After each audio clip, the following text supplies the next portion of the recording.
Det økonomiske kredsløb. I det økonomiske kredsløb kaldes staten og kommunerne samlet set for det offentlige. Det enkelte familier kaldes husholdningerne, produktionen kaldes for virksomhederne, og banker og sparekasser kaldes pengeinstitutioner. Husholdningerne lever kapital og arbejdskraft til produktionen og til det offentlige. For dette modtager husholdningerne nogle indtægter. Det kan være løn, overskud fra produktionen eller sociale ydelser fra det offentlige. Husholdningerne anvender indkomst til forbrug, skatter og afgifter samt eventuel opsparing og får varer og tjenesteydelser fra produktion og det offentlige.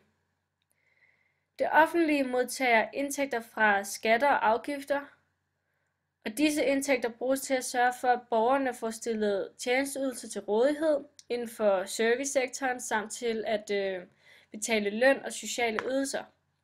Det offentlige har også udgifter til indkøb af varer og tjenesteydelser samt til investering.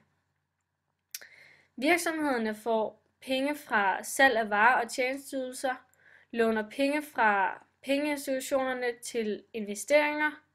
Hertil kommer en sammenhandel med udlandet via eksport og import af varer og tjenesteydelser. Pengeinstitutionerne er også private virksomheder, der lever af at låne penge til husholdningerne og virksomheder, som udfører tjenesteydelser for disse.